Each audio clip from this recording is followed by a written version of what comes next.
The story begins in a small frontier town where appearances and traditions mattered deeply. Women were expected to be delicate, slim, and proper by society's shallow standards. Clara, however, had always been different. She was bigger than most of the other girls, tall and broad-shouldered, with curves that drew whispers and judgmental glances wherever she went. But while others saw her size as a flaw, Clara carried herself with quiet dignity, often hiding the hurt behind a calm smile. From childhood, she had been made to feel less than. At social gatherings, the other girls would whisper behind their fans, calling her names that cut deep into her heart. Suitors who came to her family's ranch looking for a wife would often take one glance at her, then shift their attention toward her smaller, more feminine cousins or neighbors. Even within her own family, Clara's worth was often measured against unrealistic expectations. Her mother sighed whenever she struggled to fit into a dress made for someone half her size, while her father, once protective, had grown distant, embarrassed that no man had asked for her hand. The pain wasn't just in the words, it was in the actions, too. She was often excluded from dances, left to sit by herself in the corner while the music played and other girls laughed as they twirled in their suitors' arms. At church gatherings, elders would shake their heads and mutter about how unfortunate it was for her parents to have a daughter who would never find a match. Clara heard it all. Each comment was like a stone added to the weight she already carried in her heart. Yet Clara was no weak spirit. She worked harder than most, tending the ranch, carrying heavy buckets, and helping mend fences. She was capable, strong, and kind-hearted, often the first to help neighbors when they were in need. But society didn't value strength in a woman. It demanded fragility and refinement. No matter how much she gave, it was never enough to silence the voices that insisted she didn't belong. The breaking point came one warm summer evening. A wealthy trader visited the town and asked her family about their daughters. He was looking for someone to accompany him as a caretaker and companion, though not necessarily a wife. When his eyes fell on Clara, they lit up, not with admiration, but with calculation. He saw her as someone fit for labor, rather than love. He offered her parents money to take her along with his traveling caravan, claiming she would be useful in carrying loads and keeping the younger workers in line. Her parents hesitated at first, but the lure of money and the shame they felt for having an unwanted daughter pushed them toward a decision Clara would never forget. She overheard the words late at night. "Better to let her go than keep her here, unwanted. At least this way, she'll be out of sight, and we won't have to worry about her future." Clara's heart broke. It wasn't just rejection from strangers anymore, it was betrayal from her own blood. For years she had clung to the hope that maybe one day her parents would see her true worth, but now she realized they had chosen to sell her off simply because she didn't fit the mold of what they considered beautiful. As the arrangements were made, Clara lay awake in her small room, tears streaming silently down her face.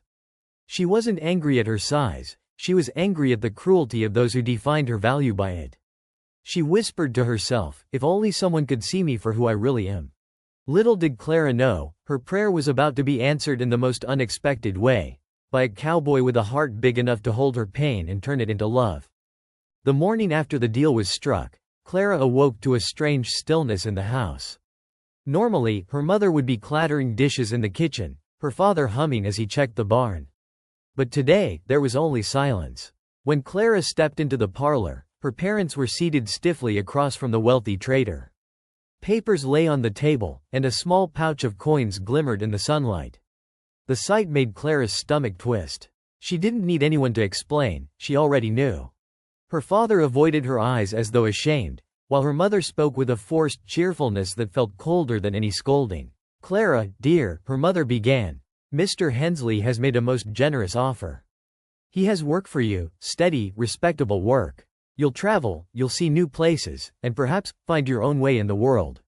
Clara stood frozen. She could hear the trembling in her mother's voice, but it wasn't from sorrow, it was from relief. Relief that she no longer had to answer the whispers at church or explain why her daughter remained unmarried. Her father added gruffly, "It's for the best, Clara. You'll be taken care of. A roof over your head, food in your belly. What more could you ask?" The words stung like a lash. A roof and food? Was that all her worth amounted to? She wanted to shout, to demand why her own parents couldn't see beyond her size, why they couldn't recognize her heart, her strength, her loyalty. But her voice caught in her throat. The trader, Mr. Hensley, smiled thinly as he stood and tipped his hat toward her. "You'll dine with us, girl. Big, strong women like you don't come around often. You'll earn your keep, don't worry." The tone of his words carried no kindness, only ownership. Clara shivered as though shackles had already been placed on her wrists. That afternoon, preparations began as if she were some burden to be packed away. Her mother handed her a small bundle of clothes, avoiding eye contact. Her father busied himself with the wagon, loading Clara's few belongings without a word of comfort. Neighbors who noticed the commotion stopped to ask questions. Whispers quickly followed. "She's finally being sent off," one woman muttered to another. "Better this way," came the reply. "She was never fit to marry. At least now she won't be a weight on her folks." Clara heard every word, each syllable carved deeper into the wound already bleeding inside her. She had grown used to gossip, but hearing her own parents silently agree with it was unbearable. When the sun dipped low and the time came to leave, Clara stood by the wagon, her heart pounding. The dusty road stretched endlessly ahead, promising not adventure but exile. She wanted to beg them to let her stay, even if it meant being unwanted. At least it was home. But the cold, hard faces of her parents told her there would be no mercy. Finally, her mother placed a hand on her shoulder, the touch fleeting and half-hearted. "Be strong, Clara. It's time you learned to make your own way." Clara forced back her tears, lifting her chin despite the storm inside her. "Don't worry," she whispered, her voice steady though her soul was breaking. "I'll be just fine." But inside, she felt anything but fine. She felt discarded, like an old coat thrown out for being too heavy, too inconvenient. The wagon lurched forward, and the house she had called home grew smaller in the distance until it disappeared altogether. The road was rough, each bump jarring her body, each mile carrying her farther from the life she knew. Clara stared out at the horizon, 1,000 questions swirling in her mind. Was this truly all her life would be? Sold off like cattle, destined to serve men who saw her only as muscle and weight? Would anyone ever look at her and see the woman she truly was, gentle, passionate, worthy of love? The night fell, stars glimmering coldly above, but Clara found no comfort in their light. For the first time in her life, she felt completely alone, as though even God himself had turned his face away. And yet, deep in her chest, a small ember refused to die. She didn't know how or why, but some part of her believed this wasn't the end of her story. Somewhere, beyond the endless miles of dust and despair, something, or someone, was waiting. She clutched that thought like a lifeline, unaware that fate was already at work. On a lonely stretch of road not far ahead, a cowboy with steady eyes and a heart of gold was about to change everything. The wagon rattled on through the dusty plains, carrying Clara farther from the life she had always known. The air was dry, and each bounce of the wheels jostled her, reminding her of the chains she couldn't see but certainly felt. Mr. Hensley rode ahead on horseback, his posture proud and self-satisfied, while the driver hummed tunelessly, indifferent to the young woman's silence in the back. Clara wrapped her shawl tighter around her shoulders, staring out at the wide expanse of prairie. The golden grasses stretched endlessly, rolling into hills painted by the setting sun. It should have been beautiful, but in her heart it felt like a prison without walls. She wondered how many more days she would travel before reaching wherever this man intended to take her. Just as the road dipped into a valley, Clara felt the wagon slow. At first she thought it was a rut in the trail, but then she heard voices ahead. Male voices, firm, questioning, and tense. The wagon jolted to a halt. Clara's pulse quickened as she leaned forward, trying to see past the driver's broad shoulders. There, standing in the middle of the dirt road, was a lone rider on horseback. The man sat tall in the saddle, his broad-brimmed hat shadowing his face, but the way he held himself was commanding, unshakable. His horse, a striking chestnut, pawed at the earth impatiently, as if sensing his rider's resolve. Mr. Hensley barked, "Step aside, cowboy. You're blocking the road." But the rider didn't move. His voice was calm, deep, and steady when he replied, "Not until you tell me where you're headed and why you've got a young woman riding with you in that wagon." Clara's breath caught. He had noticed her. No one ever noticed her, not like this.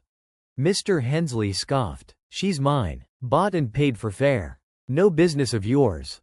The cowboy's jaw tightened. Slowly, he nudged his horse forward, his gaze locking on Clara. For a brief moment their eyes met, and Clara felt something she hadn't in years seen. Truly seen. His eyes weren't full of judgment or pity. They were steady, warm, and protective, as if he recognized her pain without needing her to speak a word. "You can't buy a woman," the cowboy said firmly, his voice like steel wrapped in velvet. "She's not livestock to be traded." Mr. Hensley sneered. "Stay out of it, cowboy, unless you're looking for trouble. This girl's too big for any man to want as a wife. Best she earns her keep the way she can." The words pierced Clara's heart like daggers, but before she could shrink away, the cowboy's hand tightened on the reins. His voice rang out, sharper this time, carrying an edge of anger. "You've got it wrong, mister. Size don't make a woman unwanted. And it sure as hell don't give you the right to treat her like property." The driver shifted uneasily, glancing between the two men. The tension in the air was thick, the kind that promised a fight if neither backed down. Clara's breath quickened as fear and hope warred inside her. Who was this cowboy? Why was he standing up for her when even her own parents hadn't? She dared not believe in miracles, yet something deep inside whispered that fate had placed him here for a reason. Finally, the cowboy dismounted, his boots crunching on the gravel road. He walked toward the wagon with steady strides, every step radiating quiet strength. When he reached the side, he extended a hand toward Clara. "You don't belong here," he said gently, his voice softening as he looked up at her. "You don't deserve to be treated this way. If you'll trust me, I'll take you someplace safe." Clara stared at his hand, her heart pounding. No one had ever offered her such a choice before, never with kindness, never with dignity. Her lips parted, but no words came. Mr. Hensley sputtered angrily, "She's not going anywhere." But for the first time in her life, Clara realized she had a choice. And standing before her was a man whose eyes promised protection, respect, and maybe something more, something she had longed for her whole life. With trembling fingers, Clara reached for his hand. And in that moment, the course of her life began to change. Clara's hand trembled as it rested in the cowboy's. His palm was warm, steady, and strong, so unlike the cold, dismissive touch she had grown accustomed to from her family and neighbors. For the first time in her life, she felt the weight of someone's protection without shame attached to it. But the moment was shattered when Mr. Hensley lunged forward, his face red with rage. "You've got no right to take her," he barked, spittle flying from his mouth. "She's mine, bought fair and square. You hand her back, or you'll regret it." The cowboy turned, still holding Clara's hand firmly. His voice remained calm, but there was iron in his words. "No man owns a woman. Not now, not ever. If she chooses to go, she goes." Clara's heart pounded. If she chooses. No one had ever said that to her before. Her whole life, choices had been made for her: what to wear, where to sit, who she was worthy of being around. And now, this stranger was handing her the one thing she had been denied all her life: the right to decide. She swallowed hard, lifting her chin. "I choose to go," she whispered, her voice trembling but clear. Mr. Hensley let out a roar of outrage and stepped toward her, but before he could lay a hand on her, the cowboy moved like lightning. With one strong arm, he swept Clara up from the wagon, lifting her as though she weighed nothing at all. Clara gasped, not from fear, but from shock. She had always believed herself too heavy, too much of a burden. Yet here she was, held effortlessly in the cowboy's arms, as though she were precious. "You're just right for me," he murmured softly, his eyes never leaving hers. The words poured into Clara's wounded heart like balm, soothing years of scars left by ridicule and rejection. Mr. Hensley cursed, reaching for the rifle strapped to the side of the wagon. But the cowboy was faster. With one swift kick, he sent the rifle skittering into the dust. His horse snorted and pawed the ground as though ready to defend its master.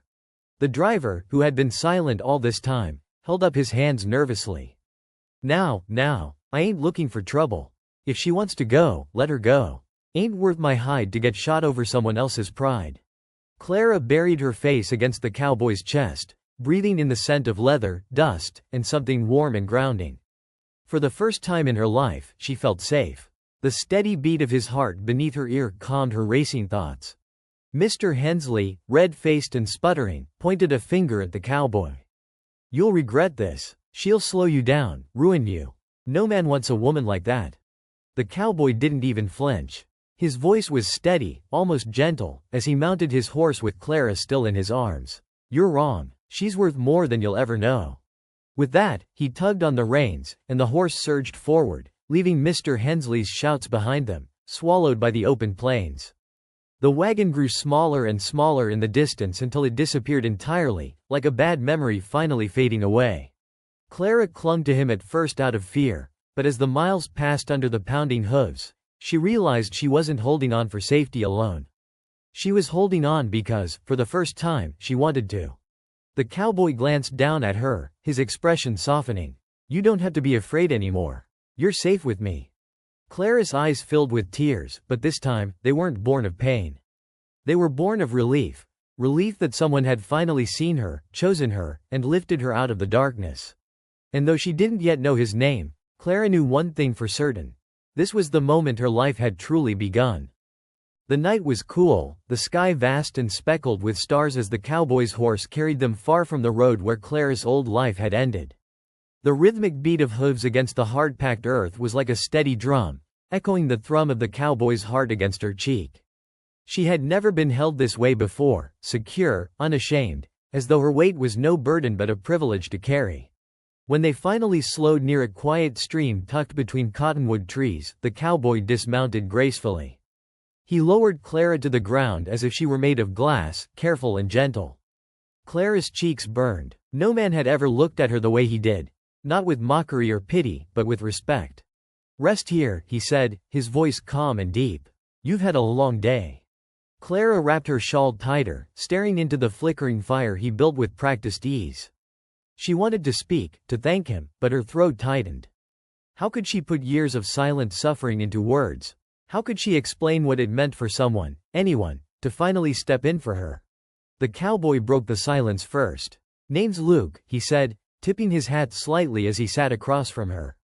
"Luke Carter. Been riding these trails near all my life." Clara hesitated before answering. "Clara," she whispered, her voice carrying both fear and softness.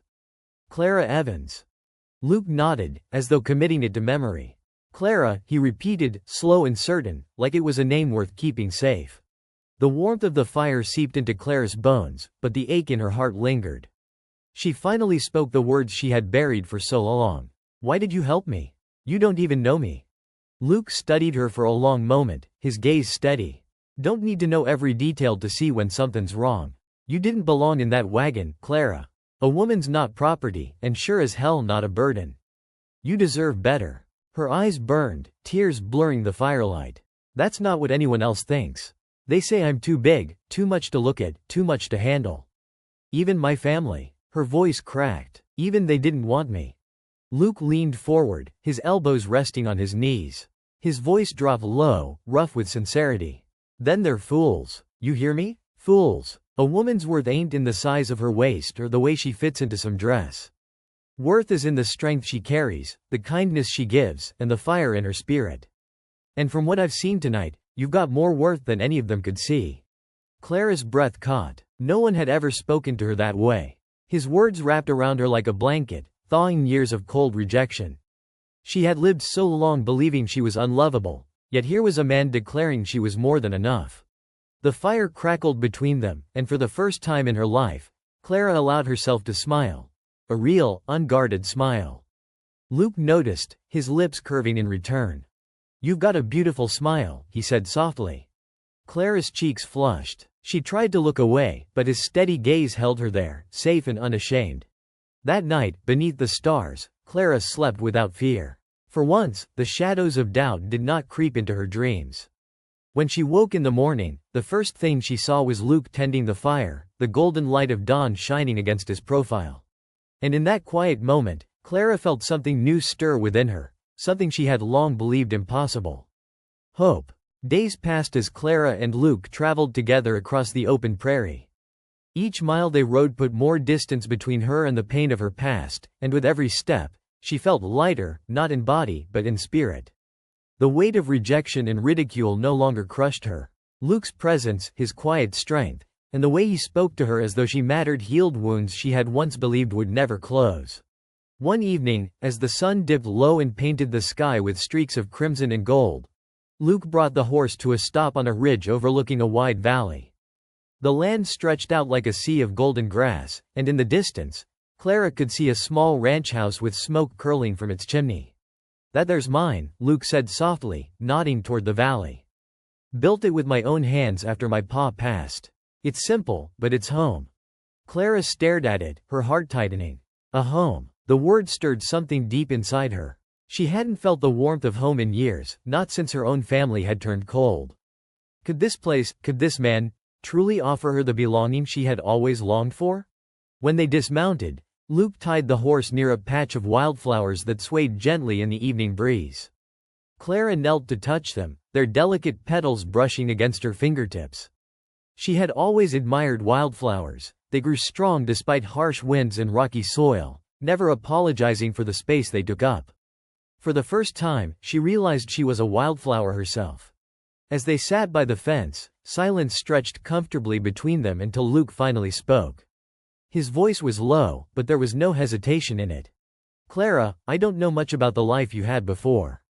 I don't need to. What I do know is you've carried a weight heavier than most could bear. And you've done it with grace."